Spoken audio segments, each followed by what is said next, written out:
doing tonight. Tonight we want to present a draft of our strategic plan, and we're going to kind of all take parts because we all help put it together. Lauren's been our project manager, so I'm going to ask her to start off, and she'll go through a couple of slides, and then we'll pick up as we go through. All right? All right. So just to give a kind of overview of what a strategic plan is, how the town got to tonight. It's presenting you with an actual draft that's been on the website for a couple of weeks. So the strategic plan itself is a plan that covers town service goals for a period of 10 years. In this case, it will be 2019 to 2029. What does a strategic plan do? It essentially gives the leadership of the town a clear direction on what they need to be putting in their priorities over the next 10 years so that we can create plans and policies and also budget for these items. And then it also provides a mechanism for tracking the progress towards those accomplishments so that the town can determine whether or not we're hitting the goals that we're putting into the strategic plan. The current draft of the plan reflects a broadly inclusive vision which resulted from a number of meetings with internal stakeholders, of employees and other elected officials, as well as community input sessions of the general public.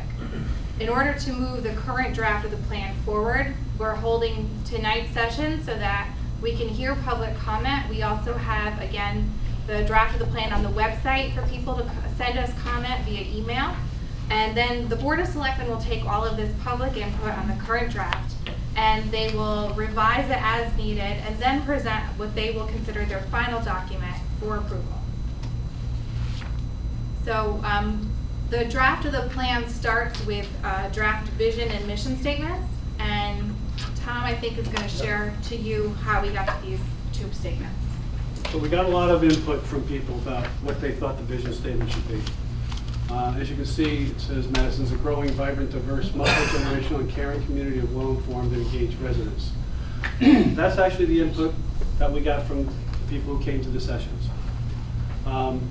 We kind of refined it to say we're committed to excellence in education and government services while balancing responsible growth with the preservation of our vast natural resources and history.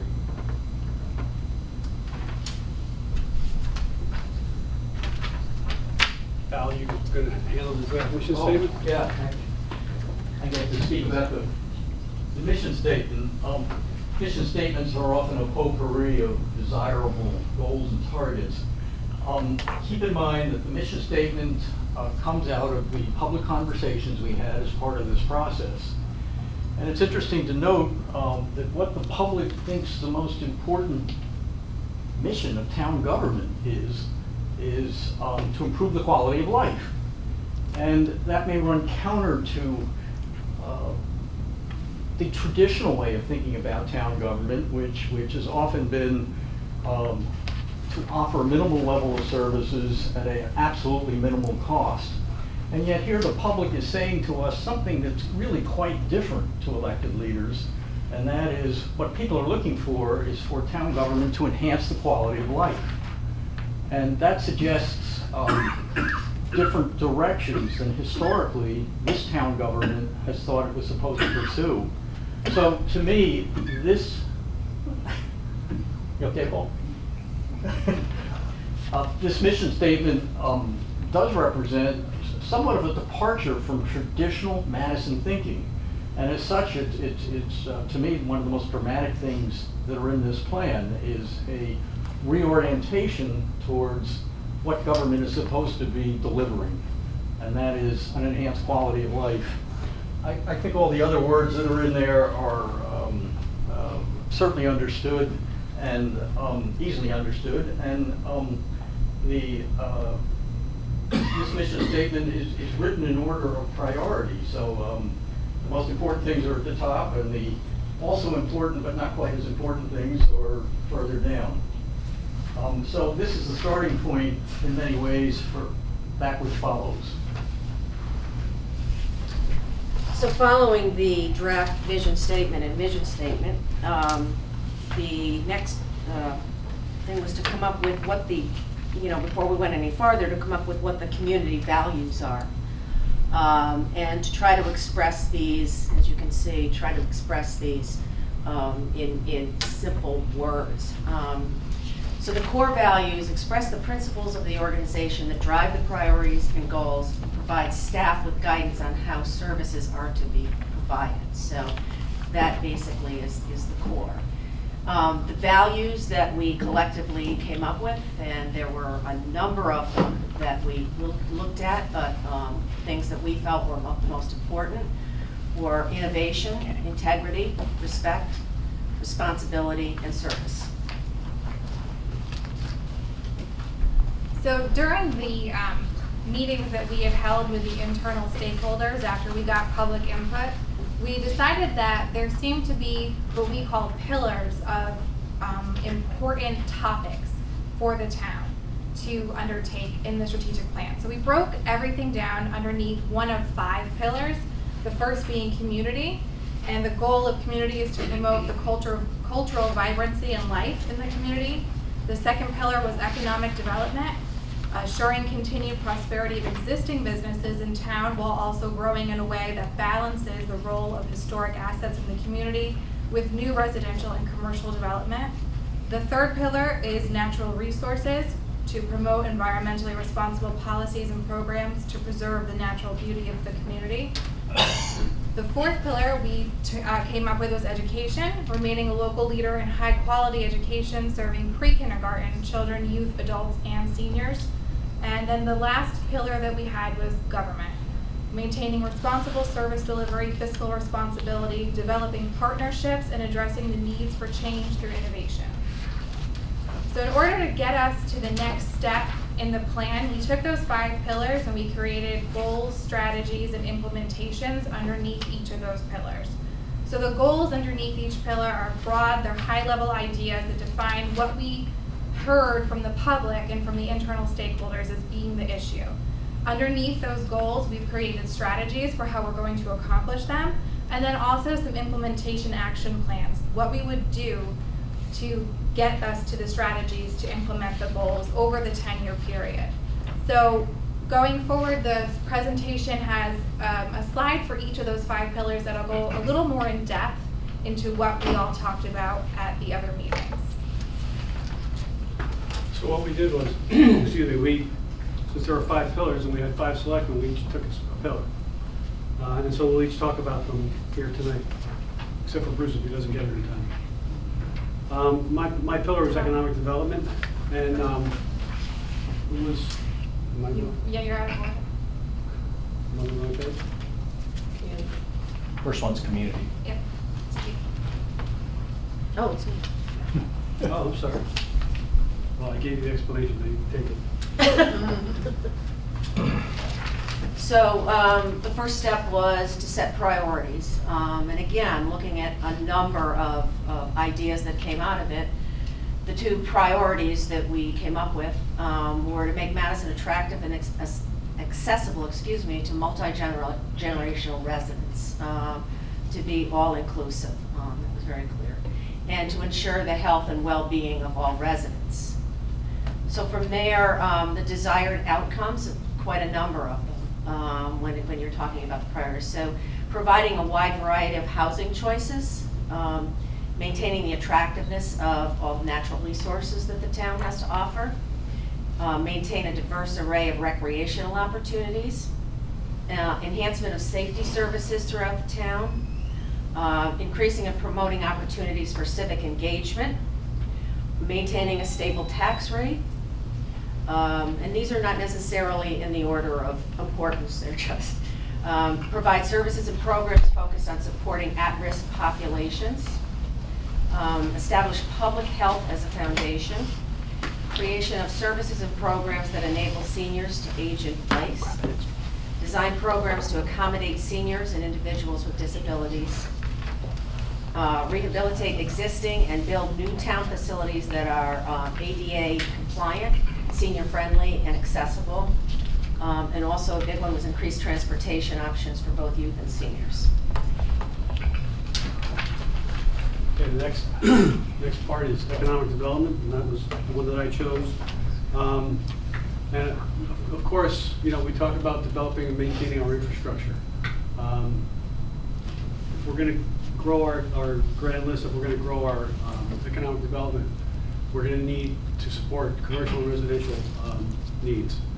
And we need to create a vibrant downtown. So part of that would be to maximize commercial development through density, increasing the density downtown. But we also have to maintain things within the parameters of the plan of conservation and development. That's very important because that's our guiding.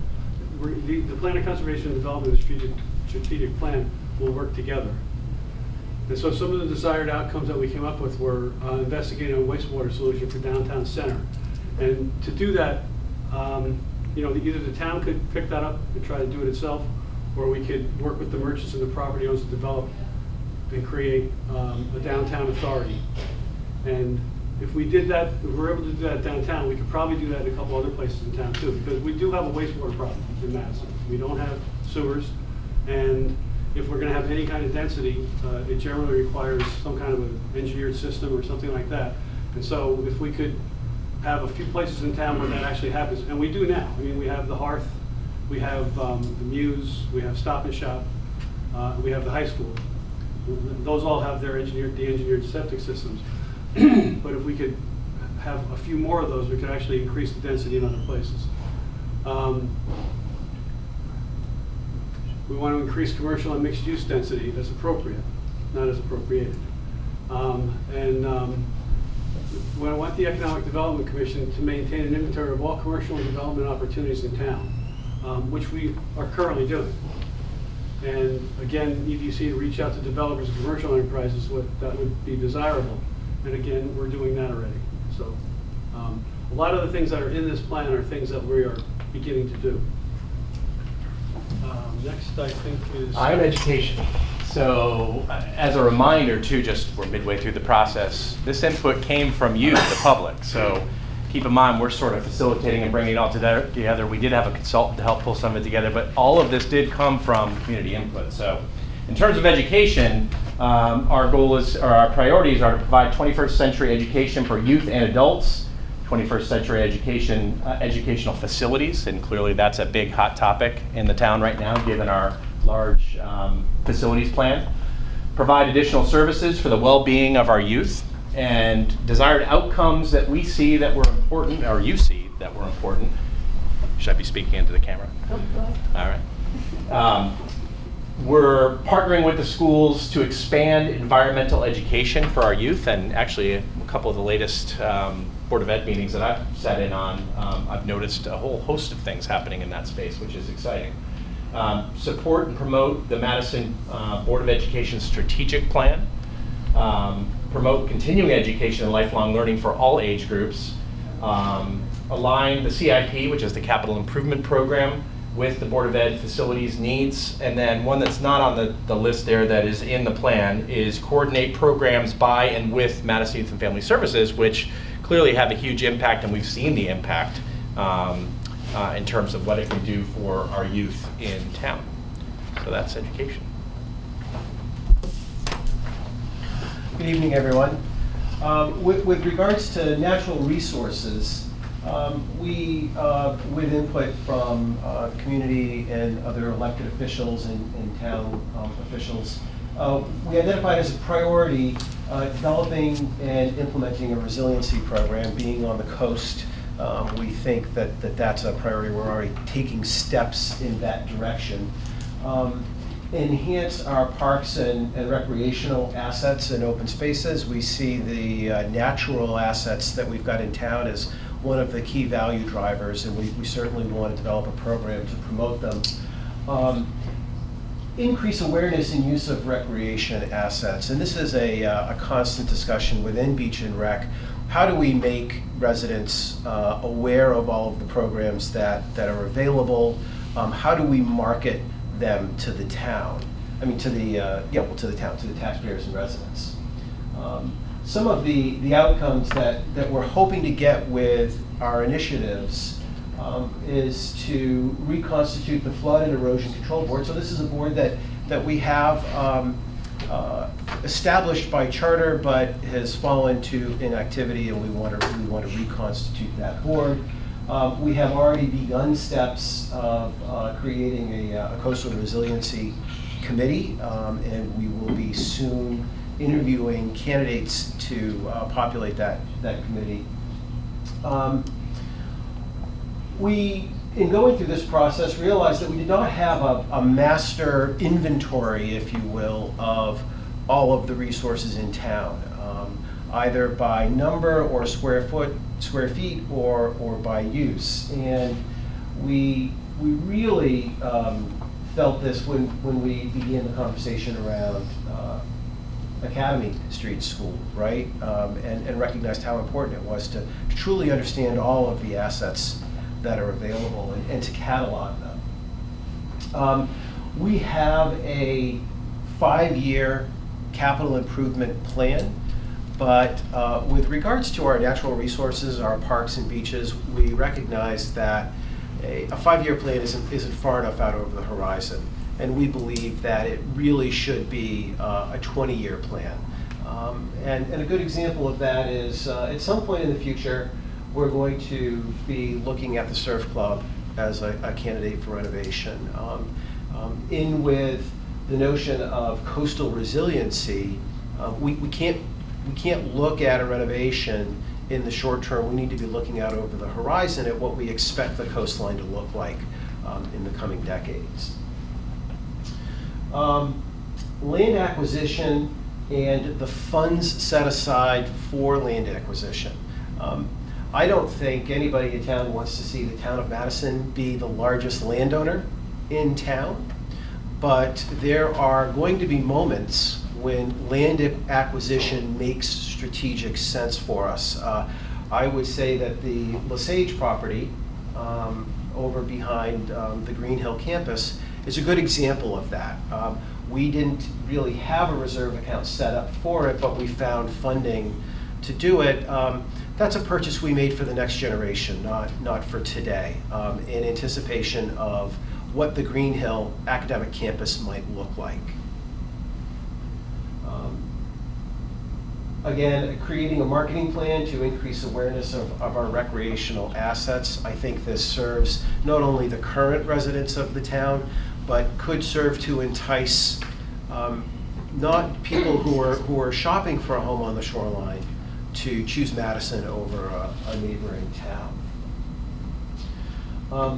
Quantifying programs by popularity. So this gets to the notion that we want to provide the right services in the right quantity. Understanding that a program sells out, which we have now, doesn't really tell us what the true demand of the program is. And so we feel there's a need to go that extra step and to try to understand what the real demand is for programs that we offer and for programs that we don't yet offer. And then actively solicit new recreational activities.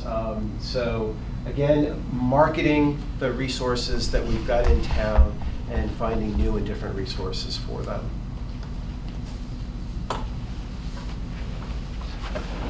think I'm going to go over there. The last pillar is government. And I was fascinated with the responses from the public, and I think the theme of what the public was trying to tell us is to refocus government. Municipal government has traditionally been the administrator of a staid set of programs, which pretty much governments have been operating for decades, if not centuries.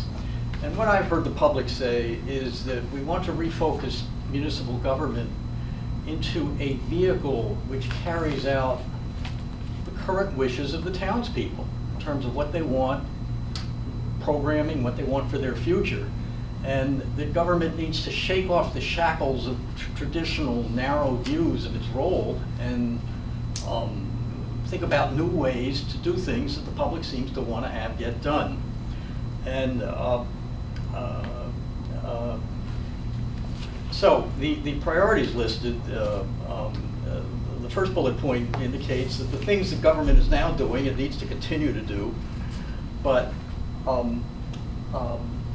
all of our planning documents need to get more attention, and that the elected officials, especially in municipal government, need to spend more time looking ahead and not just looking at the present. And so I think the public is encouraging elected officials to regularly look at its own planning documents, its own forward-thinking documents and plans, and spend perhaps just as much time on that as dealing with whatever the problem of the day is. The second bullet point reflects the fact that town government itself is guided by its own charter. And essentially the charter Madison has in place at the current point in time was a charter put in place, I believe, 2006. And you know, a lot's happened since then. And so it's time for us as the body politic, we the people, to look at how our government operates. And is this government structured and operating in the way we want it to? Especially, is this government structured in such a way that it can focus on what it needs to focus on, which is enhancing the quality of life for its residents? It goes back to the mission statement. Right now, the existing charter is a charter, I call it a charter of silos. It sets up boards and commissions, each of whom has a specific charge and mission and goes and carries it out. What the charter is very quiet on is how these various silos get coordinated. How do these boards work together? How do they communicate with each other? And I think the beauty of our government is that so many volunteers actually are involved in government and make the decisions and to a great extent run the government. But the flaw in that is there's no good communication systems or interchange or integration of the activities of all of these boards and commissions. Over the years, the Selectmen and other groups have tried various integrating mechanisms, and some of them we have worked well, and some of them we need to keep thinking about how to do it better. One of the functions we discovered that this town government did not have in place was an active risk management function, and so the next two bullet points cover the need to actually develop a new function. Our emergency preparedness plans, we're all waking up to the fact that we need more sophisticated, more detailed plans because we expect more and more, nature's going to do more and more things to us and more frequently, and so that's an area we need to strengthen. I think the final point, create a culture of results thinking and accountability. I think the public is asking elected officials to refocus, again, refocus from just measuring inputs. Inputs are dollars and staff hours and what are you going to throw at a problem? And I think traditionally that's what our government elected officials do, is we measure inputs, we argue about inputs, we debate about what is the appropriate level of inputs to deal with a certain issue. I think what the public is suggesting is we need to stop focusing on inputs and focus much more on results, on the output.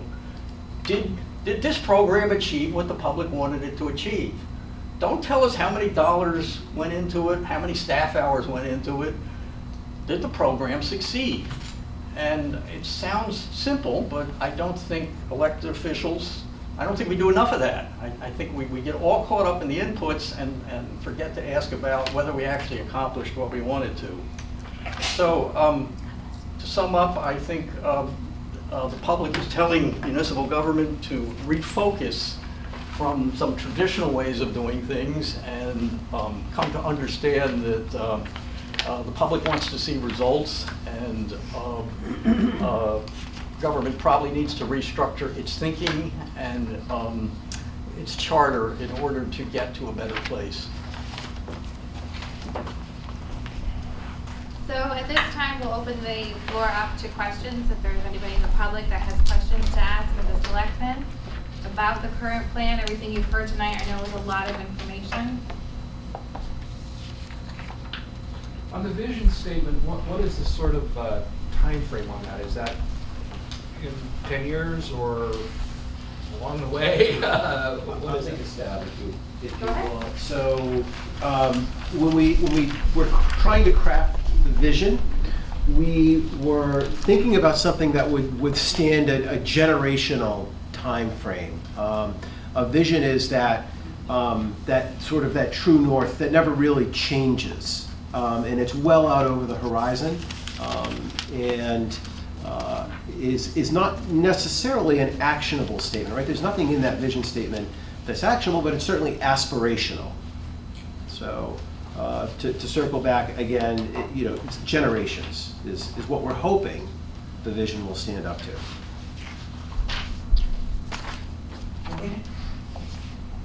What process was actually used to create the mission statement from the input? We had a variety of meetings going back to November.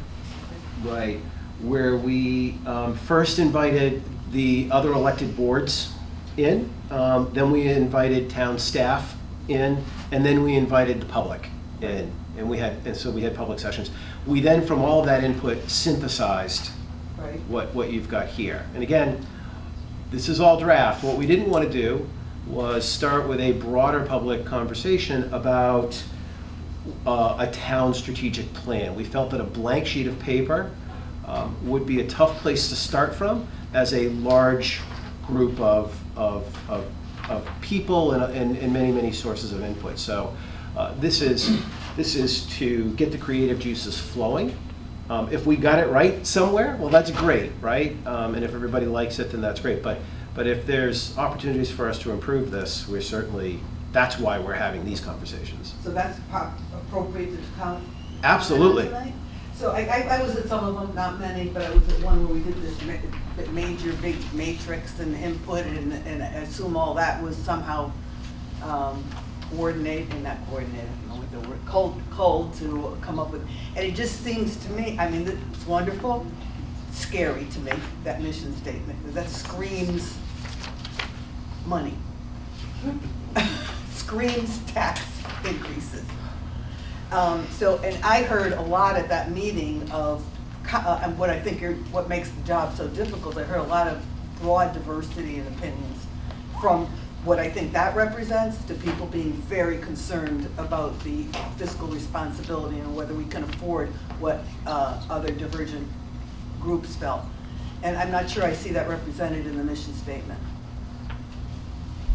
So to my way of thinking, the fiscal responsibility and the sustainable fiscal policy is table stakes to all of this.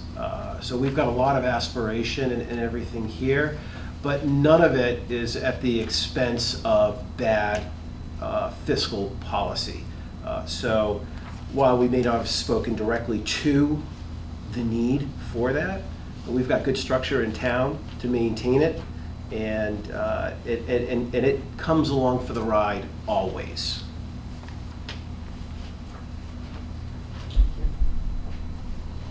Yeah, I have a question.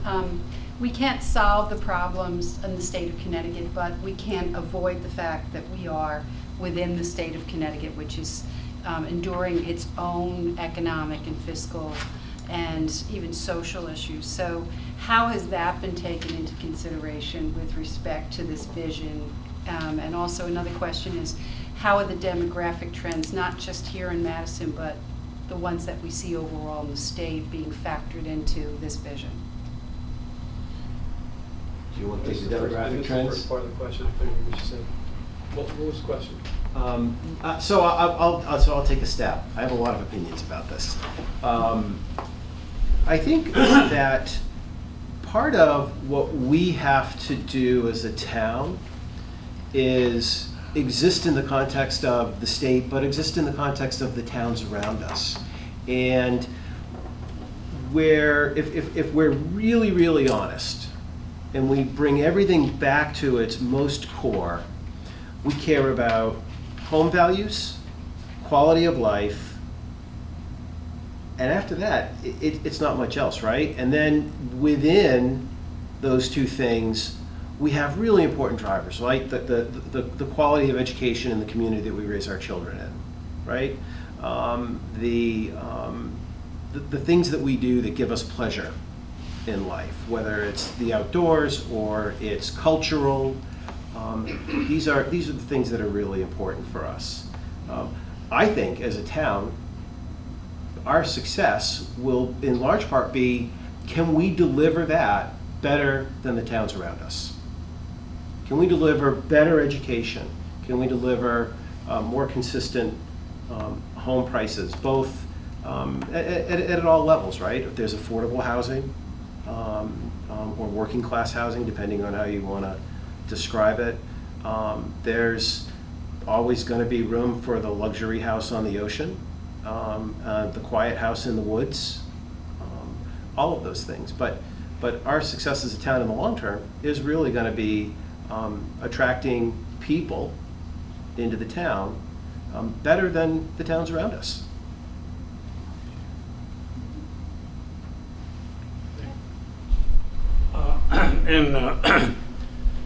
Listening to you go through all this large shopping list, there are a number of points there where I'd like to ask questions on, but in looking back at it, it seems to me that it can all be considered under one question, and that is, where does it go from here? In other words, if you list something like promote cultural vibrancy or education for adults, how are you going to achieve that? Particularly, how are you going to achieve that and maintain the budget the way it is? So I guess my question is, I think this is a great shopping list, but where do you intend to go from here? That's a challenge. I mean, what we need to do is see where we want to go, and then we have to figure out how we're going to get there. And there are going to be choices that have to be made along the way. Will there be a committee that starts looking at these individual things, or is this the end of it? No, we haven't finished. This is our draft that we're presenting to the town, and we're looking for input, and this will be up on the website for a while, so people can, the input doesn't stop tonight. It's just starting tonight. But people will be able to get in touch with us, and it'll be up to the Board of Selectmen to continue moving this forward. Because there'll be a point at which you consider what you do next. Right. Okay. And I would add, I would think that this document is a continually living document, and the tactics, right, that we employ to achieve these goals, right, that's where the rubber hits the road in any plan. What are we going to do to move ourselves closer to our vision? One of the first things we can do is look at the initiatives that we have in town and identify, is that initiative in service of one of these pillars? And is it consistent with the values that we've identified? I can't imagine one right now, but if we were to do that exercise and find a project that was not in that alignment, that would be a candidate for something we would discontinue. And I think that's back to Al's point about measuring outcomes. We now have a benchmark to measure our projects against. We now have a way to say the goal of this project, the goal of this program, is to achieve X, and then we can look and see, did it really work?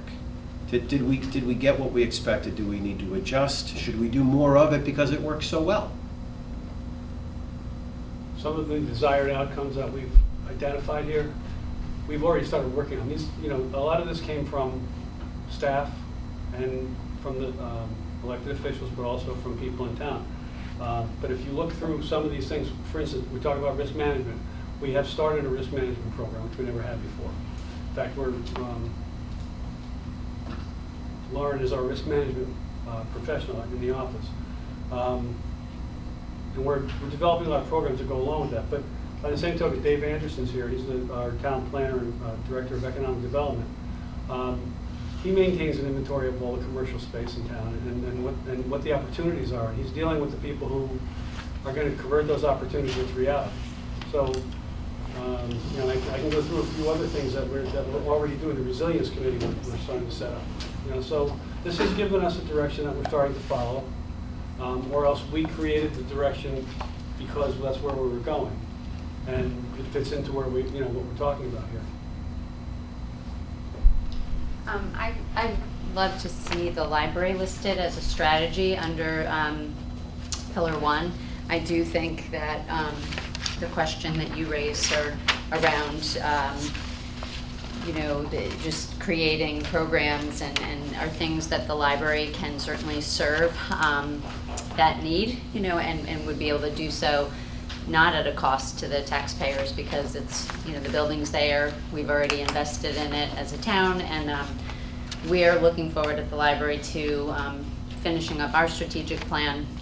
And I think part of the success of this strategic plan and all of our strategic plans, whether it's the school departments, the towns, the libraries, is that collaboration has to exist, and not genuine collaboration, like leaving political stuff at the door and walking in and just saying what's really best for the town of Madison and all of us. So I'd love for it to be included in that, if you think there's an appropriate pillar elsewhere, but I see it fitting under community. So, thanks.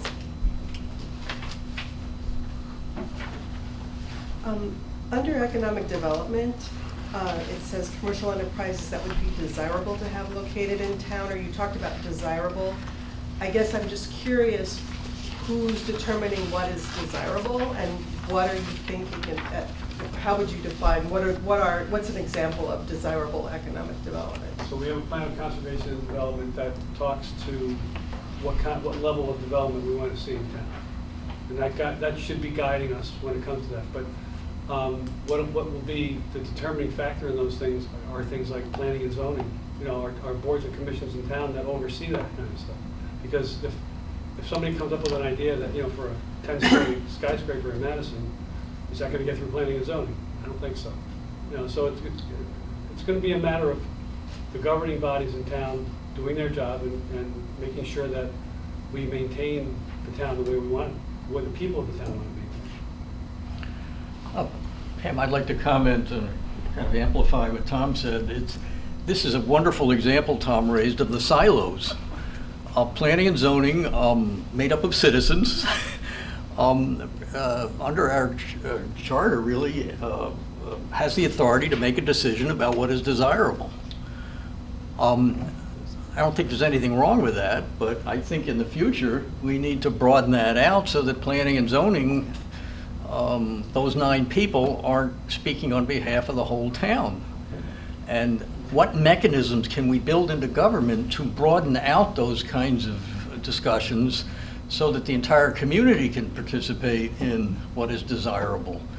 I'm not criticizing planning and zoning. Their meetings are public, and the public often shows up to express themselves. But it's not necessarily coordinated with other elements of government. So this plan lays out what all elements of government should be trying to cooperate to achieve. And under my pillar, I think we have to build a government that is able to actually integrate all of those things.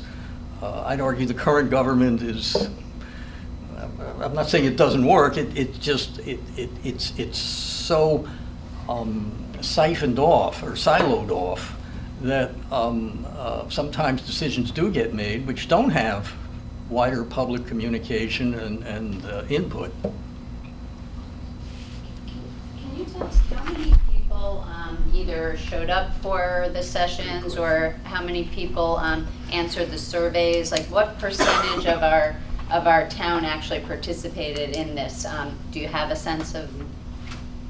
So off the top of my head, I don't know the exact numbers. I can tell you that at the 2 public workshops that we held, we had about 50 people combined over the 2 nights. And I don't remember the number of the email comments that came in, but it was more than that. What percentage that is of the total population of the town and or voters of the town, it is a minimal percentage. There was a survey, I think, Lauren, though, right? Yeah. Do we have the numbers on Some in how? the back of one, I don't know if it's what you're looking for, but I see some percentages Okay, on the thank very you. back. I don't know exactly what you're looking for. 14 in the back. 13% of the tax. No, not that number, but other statistics that you might be on. Okay. Not that number. Somebody else had that. Yeah, Warren. In terms of driving the plan forward, has there been any thought about how to coordinate all the budget requirements I'm a little biased with respect to the tri-board concept, but I just wondered if there was any thought about how the three boards might work together, particularly as it relates to the capital outlays for the school, for academy, and for whatever the surf club may need over the next 20 years to come up with cash flow requirements and work with Stacy to figure out what the mill rate implications may be so that we know what, and I always appreciate Al's counsel about focusing on outcomes instead of inputs, but nevertheless, what the cost would be for achieving some of these outputs. And have a master plan for it. It's not just focus on facilities. Yeah. Yeah, she always corrects me. All the managers, don't worry about it. If you didn't make so many mistakes, you wouldn't have. Well, I guess that's right. Just saying. I think the three boards are going to absolutely have to move together, forward together, in order to deal with whether it's this, whether it's the school facilities, whatever it is, the three boards, and they've always had to work together, and that's the key to our success in Madison. Okay, can I add something to his comment? Oh, please. I think sustainability of whatever gets implemented is really important because you can invest money in planning and structures and infrastructure, and if you can't take care of it and sustain it, don't bother. So I think that's really has to be part of our vision. And I think sustainability is the magic word in any long-term plan. It's the sustainability to keep up the energy to maintain this, right? Not to put it and publish it and put it on a shelf and forget about it.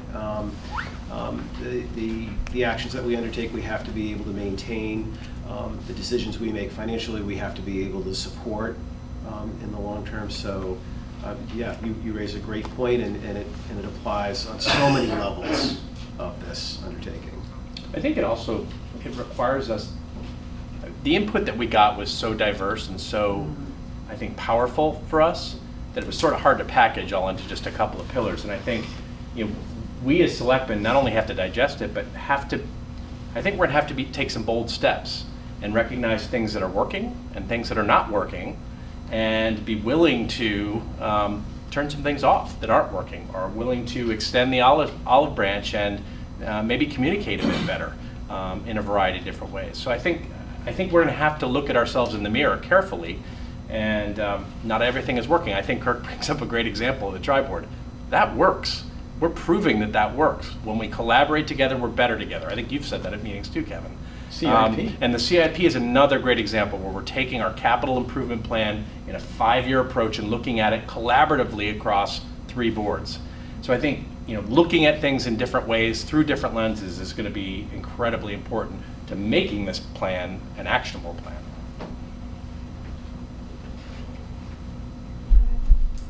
To the gentleman's point about what's the next step, and to your point about results, I may be wrong, but down the road, isn't the step at some point taking each one of these dot points and engaging large groups of community members by identifying specific results and assessments that will measure those results, that you can then go and determine whether you've accomplished what you wanted to accomplish? Is that part of how you're going to operate this? Well, I think that's what I believe the public is asking us for. Yes. Other municipalities have developed outcome measures, and we don't have to reinvent the wheel here. We have to have the KPIs. Political discipline to implement it. And almost any town function outcomes can be described and to some extent measured. Not everything can be measured objectively. Some things are quite subjective, but a lot of town departments can have outcome measures which are understandable and quantitative. And then we can look at trends as well. So imagine Right. that, So the if power of putting data. Putting an idea there, you can track it all. No doubt about it. Use it to communicate. Yep. We don't do that today. So I think, again, that's an evolution. And I think it's important to understand that while this has been a charge of the Board of Selectmen for as long as anybody can remember, this is really the first Board of Selectmen that have, maybe foolishly, but chosen to undertake developing this plan. So we are, we're venturing into the unknown as a municipality. I think we're all excited about it, and we're hoping that the community can become engaged in it, right? So, yes, I hope we have meetings with large crowds.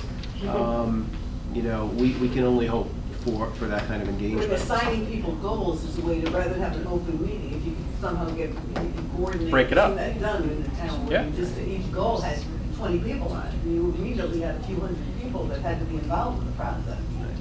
And worked very effectively.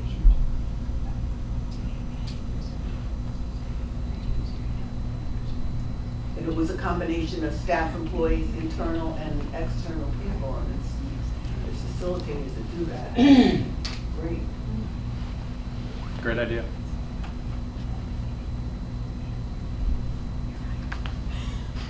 Anything else? Anybody else? Tom, what is the next step? Like, what is the next date coming up where you're gonna take some kind of a step?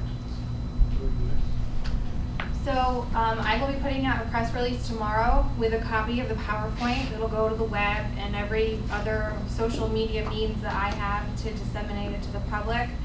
We'll put a timeline on accepting online submissions for revisions, changes, thoughts. From there, I'll take all of that information, I'll incorporate it into a new red line draft, which will go out to the Board of Selectmen. And they had also talked about getting it out to all of the other internal stakeholders. So those 33 internal stakeholders of elected officials, staff, and certain volunteer positions in town.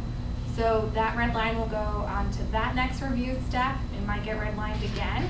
And then the Board of Selectmen would have to take the document, make it a final draft, and move it to a vote at one of their next meetings.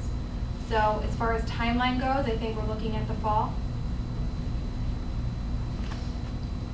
I'm sorry, did you say this was all going to be through email or through email and mail? No, just that we will give everyone who couldn't make it out tonight to give their comment in person an opportunity to provide us comment through the website.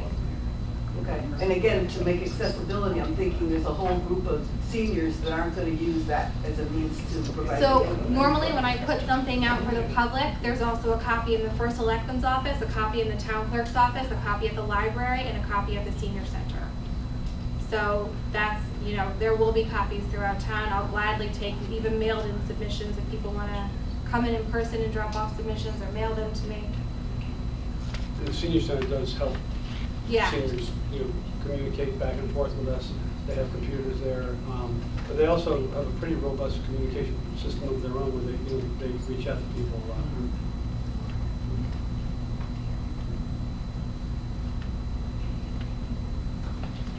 Anybody else? Well, thanks for coming out, everybody, tonight. I appreciate it. Stay tuned for the next steps.